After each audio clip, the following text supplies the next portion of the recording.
Alam nyo yung feeling na parang buong mundo nagtatalikuran sa iyo? Yung akala mo wala ka ng pag-asa, tapos biglang ikaw pa yung magiging dahilan ng pagbagsak ng mga taong nag-akala na tapos ka na. Ganun ako. 3 taon akong nakulong dahil sa isang kasinungalingan na hindi ko ginawa. Pero ngayon ako ang CEO ng pinakamabilis na lumalaking tech company sa bansa. At yung mga taong nag-iwan sa akin, nakatayo sila sa harap ko, nagmamakaawa. Sobrang sarap ng buhay, di ba? Kung nandito ka na, mag-like na at mag-subscribe para makita mo kung paano ko ginawa ang impossible. At syempre, para ma-inspire ka rin na kahit anong mangyari, ikaw ang masusunod sa huli. Saka mga kaibigan, gusto ko marinig kayo. Saan ba kayo nanggaling?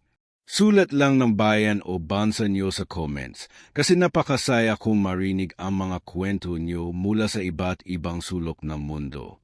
Magsimula na tayo. Ang pangalan ko ay Rafael at dati akong isang simpleng financial analyst sa isang malaking kumpanya. Hindi ako yung tipo na nagyayabang, pero maganda ang buhay ko noon. May magandang bahay, magandang kotse, at ang akala ko, may magandang kinabukasan. Pero lahat ng iyon nawala sa isang iglap dahil sa isang taong inakala kong kasama ko sa buhay. Ang pangalan niya, Clarissa. Dati kong nobya at ngayong asawa ng ex-boss ko. Ganon ka-twisted ang istorya ko. 3 taon na ang lumipas simula nang ako ay makulong. Hindi ko makakalimutan yung araw na iyon. Nasa opisina ako, busi sa mga reports, nang biglang pumasok ang mga pulis. Sinabi nila na may warrant of arrest ako dahil sa embezzlement. Milyon-milyong piso daw ang ninakaw ko mula sa kumpanya. Nagulat ako. Hindi ko alam kung ano ang pinagsasabi nila. Pero wala akong magawa. Dinala nila ako. At sa loob ng ilang oras, nakita ko na sa news ang mukha ko. Ang headline, Financial Analyst nahuli sa pagnanakaw ng pera ng kumpanya. Instant celebrity ako, pero sa pinakamaling paraan. Sa korte, lahat ng ebidensya ay nakaturo sa akin. May mga falsified documents, may mga bank transfers sa account na hindi ko alam na may hawak pala ako. Ang problema, wala akong idea kung paano nangyari ang lahat. Nagsalita ako ng totoo, pero sino ba ang maniniwala sa isang taong may hawak ng ebidensya laban sa kanya? Walang pumanig sa akin. Kahit ang mga kaibigan ko sa opisina, tumahimik. Si Clarissa, umiyak sa korte, sinabi na nahihiya siya sa akin at iniwan niya ako. Ilang linggo lang pagkatapos, nalaman ko na siya na pala ang bagong girlfriend ng boss ko, si Victor. Ang galing, di ba? Bilis ng ikot ng mundo. 3 taon akong nakulong. 3 taon na para bang naging multo ako sa mundo. Wala ni isang bisita. Wala ni isang sulat. Pero sa loob ng 3 taon na iyon, hindi ako naubusan ng oras para mag-isip. Hindi ako naubusan ng oras para magtanong. Bakit ako? Bakit ginawa nila ito sa akin? At sa loob ng 3 taon na iyon, natuklasan ko ang katotohanan. May isang kaibigan ako sa loob ng kulungan, si Mang Thomas. Matanda na siyang tao, dati ring accountant sa isang malaking kumpanya. Nakulong din dahil sa peking kaso. Siya ang nagturo sa akin ng mga bagay na hindi ko alam.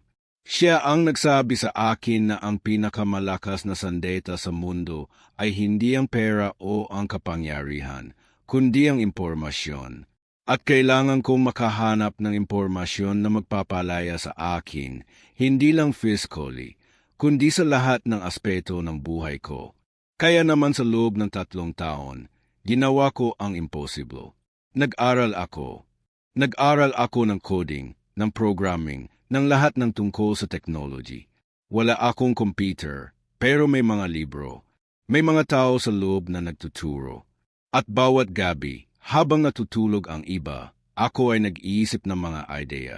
Nag-iisip ako ng mga paraan kung paano ako makakabangon mula sa putikan na ito. At sa loob ng 3 taon, nakadawa ako ng isang plano. Hindi lang plano para sa paglaya ko, kundi plano para sa pagbagsak ng lahat ng taong sumira sa akin. Nang lumabas ako sa kulungan, walang naghihintay sa akin. Walang kotse, walang bahay. Pero may hawak akong isang bagay. Ang utak ko at ang mga ideya ko. Una kong ginawa, humanap ako ng murang apartment. Pangalawa, humanap ako ng trabaho. Pero sino ba ang mag-hire sa isang ex-convict? Walang gustong kumuha sa akin. Kaya naman, gumawa ako ng sarili kong paraan. Gumawa ako ng isang app. Simple lang siya noon, pero nag-click. Isang app na nagko-connect ng mga freelancers sa mga employers na hindi nagba-background check na masyadong mahigpit. Ironic, di ba? Pero gumana. Sa loob ng 3 buwan, umabot na sa 10,000 users. Sa loob ng 6 na buwan, umabot na sa 100,000 users.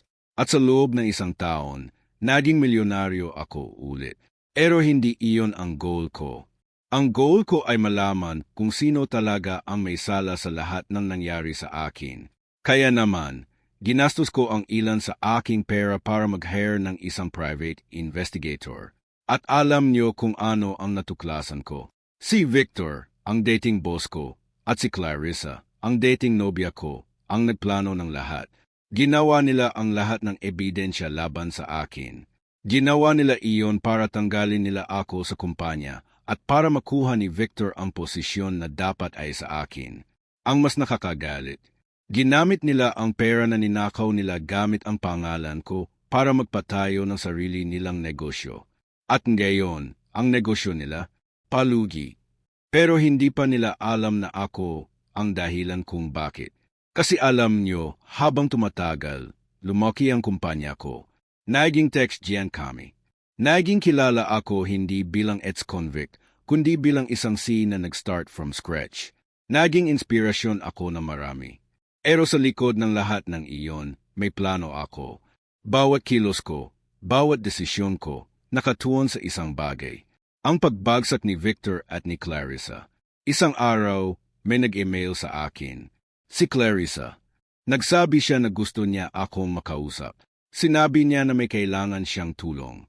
Nakakatawa, di ba?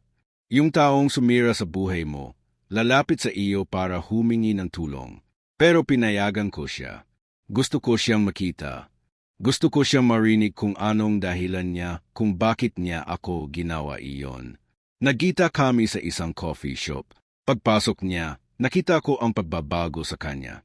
Hindi na siya yung maganda at masayang Clarissa na nakilala ko. Ayat siya, may earbuds at mukha siyang pagod na pagod. Umupo siya sa harap ko at nakita ko ang takot sa mga mata niya. Alam niya may alam na ako. Sinabi niya sa akin na ang negosyo nila ni Victor ay palugi na. Sinabi niya na kailangan nila ng tulong at sabi niya, ako lang daw ang makakatulong sa kanila. Tumawa ako. Hindi ko mapigilan. Sinabi ko sa kanya, bakit ako tutulong sa inyo? Bakit ako tutulong sa mga taong sumira sa buhay ko? At alam niyo kung ano ang sagot niya. Umiyak siya. Sinabi niya na nakamali siya. Sinabi niya na pinilit lang siya ni Victor. Sinabi niya na mahal niya pa rin daw ako. Nakakatawa talaga, di ba? Pero hindi ako ang tipo ng taong madaling maawa. Kaya sinabi ko sa kanya ang totoo. Sinabi ko sa kanya na alam ko ang lahat.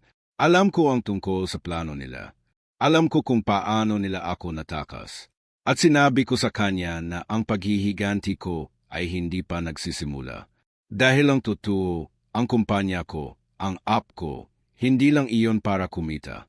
Ginamit ko iyon para pabagsakin sila. Alam nyo, ang kumpanya ni Victor ay umaasa sa isang malaking client. Isang client na nagpro-provide ng halos kalahati ng kita nila. At ang client na iyon, ako. Ako ang nag-invest sa kanila nang walang alam si Victor. Ginamit ko ang iba't ibang dumi corporations para magtago ng identity ko. At ngayong malaki na ang utang nila sa akin, ngayong umaasa na sila sa akin, panahon na para bitawan ko sila. Kaya naman, Sinabi ko kay Clarissa na wala akong tulong na ibibigay. Sinabi ko sa kanya na ang lahat ng ginawa nila sa akin, babalik sa kanila ng doblo. At umalis ako. Iniwan ko siya doon, umiyak, nagmamakaawa. Pero wala akong pakialam. Dahil alam ko, sa mga susunod na araw, makikita nila ang tunay na kahulugan ng paghihiganti. Pagkatapos ng ilang linggo, tumanggap ako ng balita. Ang kumpanya ni Victor ay nag-file ng bankruptcy. Wala na silang pera. Wala na silang investors. At ang dahilan, dahil ako ang pinakamalaking investor nila at binawi ko ang lahat. Hindi lang iyon. Ginamit ko rin ang connections ko para siguruhing walang ibang investors ang lalapit sa kanila. Ginawa kong impossible para sa kanila na bumangon. At ang pinakamasarap sa lahat, nakita ko si Victor sa balita. Nag-apologize siya sa publiko. Sinabi niya na nagkamali siya sa mga desisyon niya. Pero wala akong narinig tungkol sa kasalanan niya sa akin. Wala siyang binanggit tungkol sa ginawa niya. Kaya naman, ginawa ko ang isa pang hakbang. Naglabas ako ng statement. Sinabi ko sa publiko ang buong katotohanan. Sinabi ko kung paano nila ako ginawan ng kaso. Sinabi ko kung paano nila ako nilusutan. At dahil may pruweba ako, dahil may mga dokumentong nakuha ako mula sa private investigator, walang nagawa ang publiko kundi maniwala sa akin. Sa loob ng ilang oras, naging trending ang pangalan ni Victor at ni Clarissa, pero sa pinakamaling paraan. Naging halimbawa sila ng korupsyon, ng kasakiman, ng kasamaan. Pero alam niyo kung ano ang pinaka-nakakatuwang parte ng lahat? Hindi ang pagbagsak nila, kundi ang moment na nag-email ulit si Clarissa. Sinabi niya na gusto niya akong makausap ulit. Sinabi niya na may kailangan siyang sabihin. At pagkikita namin, alam niyo kung ano ang sinabi niya? Sinabi niya na buntis siya. At hindi ni Victor ang ama, kundi na ibang lalaki. Sinabi niya na iniwan na siya ni Victor. Sinabi niya na wala na siyang matakbuhan. At sinabi niya na ako daw ang huling pag-asa niya. Tumawa ako ulit. Hindi ko maiwasang tumawa. Sinabi ko sa kanya, Clarissa, iniwan mo ako noong pinakakailangan ko ng tulong mo. Sinabi mo sa korte na nahihiya ka sa akin. Sinabi mo na hindi mo ako kilala. At ngayong ikaw naman ang nangangailangan, babalik ka sa akin, saan ang hustisya doon? Saan ang fairness? At alam niyo kung ano ang sagot niya? Walang sinabi. Dahil alam niya, wala siyang karapatan na humingi ng tulong. Pero hindi ako heartless. Hindi ako gaya nila. Kaya sinabi ko sa kanya na tutulungan ko siya. Pero may kondisyon. Kailangan niyang aminin sa publiko ang lahat ng ginawa nila sa akin. Kailangan niyang magbigay ng public apology. At kailangan niyang tanggapin ang lahat ng consequences ng mga ginawa niya. At alam niyo kung ano ang ginawa niya. Pumayag siya. Dahil wala na siyang choice. Kaya naman, ilang araw pagkatapos, nag-press conference siya. Inamin niya ang lahat. Inamin niya na sila ang nagplano ng lahat. Inamin niya na ako ay walang sala. At humingi siya ng tawad. Hindi lang sa akin, kundi sa lahat ng taong naapektuhan ng ginawa nila. At pagkatapos noon, tumulong ako sa kanya. Hindi dahil deserve niya, kundi dahil gusto kong ipakita sa kanya na mas matino akong tao kaysa sa kanya. Ngayon, 3 taon na ulit ang lumipas. 3 taon na simula ng araw na iyon. At ang buhay ko, mas maganda pa kaysa dati. Ang kumpanya ko ay isa na ngayong pinakamabilis na lumalaking tech company sa buong bansa. Ako ay kilala bilang isang successful entrepreneur, isang C na nag-start from nothing. At ang mga taong sumira sa akin, si Victor ay nasa kulungan ng ngayon. Nahatulan siya ng embezzlement at fraud. Si Clarissa, nabuhay siya ng simple ngayon. May anak siya at tinutulungan ko pa rin siya financially, pero hindi para sa kanya, kundi para sa bata. Dahil ang bata ay walang kasalanan sa lahat ng nangyari. Pero alam niyo kung ano ang pinaka-importante sa lahat? Ang natutunan ko. Sa loob ng 3 taon na pagiging bilanggo ko, natuto akong maging matatag. Natuto akong lumaban. Natuto akong hindi sumuko kahit na parang walang pag-asa. At natuto akong gumanti, hindi sa madumi na paraan, kundi sa tamang paraan. Sa legal na paraan. Sa paraan na hindi ko sisisihin ang sarili ko pagdating ng araw. Maraming tao ang nagsasabi sa akin na ang paghihiganti ay hindi solusyon. Na ang paghihiganti ay magpapahirap lang sa sarili ko. Pero para sa akin, ang paghihiganti ay hindi tungkol sa pagdurusa ng iba. Ang paghihiganti ay tungkol sa justice. Tungkol sa pagpapatunay na kahit sino ka, kahit saan ka nanggaling, may karapatan kang lumaban. May karapatan kang ipaglaban ang sarili mo. At ngayon, habang nakaupo ako sa opisina ko, habang tinitingnan ko ang skelin ng syudad, naiisip ko ang lahat ng pinagdaanan ko. Naiisip ko ang 3 taon na nakulong ako. Naiisip ko ang mga gabing hindi ako makatulog dahil sa takot at galit. Naiisip ko ang mga araw na gusto ko nang sumuko. Pero naiisip ko rin ang araw na lumabas ako mula sa kulungan. Ang araw na nagsimula ang bagong buhay ko. Ang araw na nagsimula ang pagdurusa nila.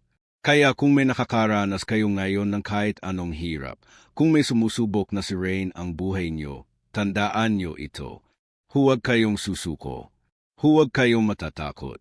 Dahil ang buhay ay hindi tungkol sa kung gaano kayo kabilis bumagsak, kundi kung gaano kayo kabilis bumangon.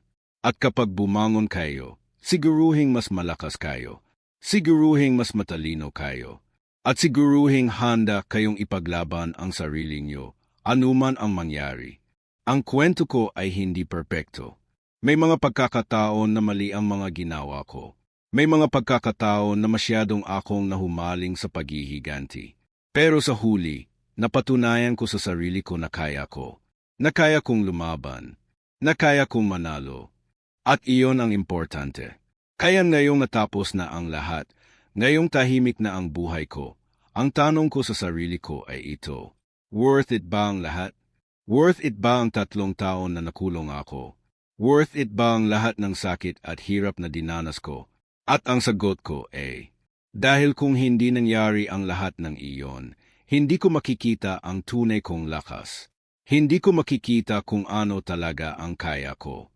At sa mga taong sumira sa akin, sa mga taong nag-akala na tapos na ako, sa mga taong nag-akala na hindi na ako babangon, sana nakita niyo kung anong nangyari. Sana nakita niyo kung paano ako naging mas malakas. Sana nakita niyo kung paano ako naging mas matagumpay.